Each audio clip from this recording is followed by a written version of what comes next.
Hi guys, welcome to work नाइव। और बढ़ते हैं क्वेश्चन नंबर 10 की तरफ। तो 10 में एक्चुअली हम लोग को रेस्पिरेशन के बारे में थोड़ा सा ब्रीफ हम लोग कर लेते हैं। तो क्वेश्चन 10 में हम लोग से पूछ रहा है गाइस कि why respiration is considered an exothermic reaction. ठीक है, एक्सोथर्मिक रिएक्शन क्यों बोलते हैं रेस्पिरेशन को। ठीक है, इसके लिए सबसे पहले हम लोग को एक्सोथर्मिक के बारे में जो हम लोग ने कल पढ़ा था उसको जल्दी से रिवाइज कर लेते हैं। एक्सोथर्मिक रिएक्शन किसे बोलते हैं। एक्सोथर्मिक जो एक्सो से बना है, जो कि एक नथिंग बट एक ग्रीक वर्ड है, दैट मीन्स आउटसाइड। ठीक है, इसका मतलब ग्रीक में आउटसाइड होता है, बाहर टाइप्स। ठीक है, तो बेसिकली क्या होता है कि इसमें हीट एनर्जी क्या होता है, वो रिलीज होता है। हीट एनर्जी इसमें रिलीज होता है, करेक्ट। यानी ऐसा रिएक्शन जिसमें हीट एनर्जी रिलीज हो उसे क्या बोलते हैं, एक्सोथर्मिक रिएक्शन। हेंस इसका आंसर हम लोग का इसी फ्रेमवर्क पे बनेगा कि since energy is released in respiration hence it is considered an exothermic reaction.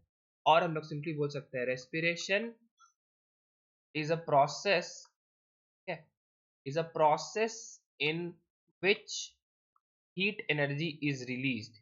Heat energy is released, ऐसा process जिसमें heat energy release होता है।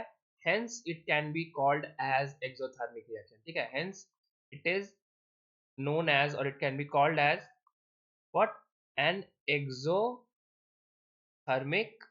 रिएक्शन। ठीक है, यही इसके पीछे का लॉजिक है। ठीक है, तो बेसिकली हम लोग को इसके पीछे अगर हम लोग को एक और पॉइंट इसमें ऐड करें तो वो होगा गाइस, इसके पीछे के जो इन्वॉल्व केमिकल रिएक्शन होता है ना, तो केमिकल रिएक्शन होता है उसके बारे में हम लोग देखते हैं। तो बेसिकली जो हम लोग का रेस्पिरेशन प्रोसेस होता है, रेस्पिरेशन हम लोग को क्या पता है, respiration actually breaking down of food होता है।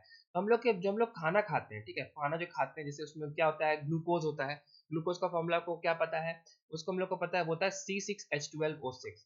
C6H12O6, C6H12O6 में जैसे हम लोग ऑक्सीजन मिलता है जो कि हम लोग के सेल्स में प्रेजेंट होता है, that is basically from breathing. जो हम लोग ब्रीदिंग से हम लोग जो सांस लेते हैं उसमें जो ऑक्सीजन हम लोग को मिलता है, वो जब इस फूड से रिएक्ट करता है तो बेसिकली क्या बनता है, हीट एनर्जी इवॉल्व होता है। ठीक है, हीट एनर्जी क्या होता है, इसमें इवॉल्व होता है, करेक्ट। जैसे आप लोग कभी जब एक्सेल भी करते होंगे, हम लोग जब सांस भी छोड़ते होंगे, अगर आप लोग सामने उसके हाथ रखेंगे, अपना जो पाम है उसको रखेंगे, तो आप लोग फील करेंगे कि some hot gases are evolving. ठीक है, गर्म जो गैसेस होती हैं वो इवॉल्व करें, वो नथिंग बट वो कार्बन डाइऑक्साइड का वो टेम्परेचर होता है।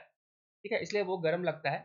तो बेसिकली ये यही डिफाइन करता है कि जो हम लोग का जो फूड होता है वो जब हम लोग बेसिकली जब ऑक्सीजन के साथ जब रिएक्ट करता है ना, तो उसमें हीट एनर्जी इवॉल्व होता है, उसी से हम लोग क्या बोल सकते हैं, ये एक एक्सोथर्मिक रिएक्शन है। हेंस सिंस हम लोग बोल रहे हैं कि रेस्पिरेशन में क्या होता है, एक हीट एनर्जी रिलीज हो रही है, इसलिए इसे क्या बोलते हैं, एक्सोथर्मिक रिएक्शन। ठीक है, तो ये भी हम लोग उम्मीद करते हो समझ में आ गया होगा। मिलते हैं नेक्स्ट वीडियो में, तब तक के लिए जय हिंद।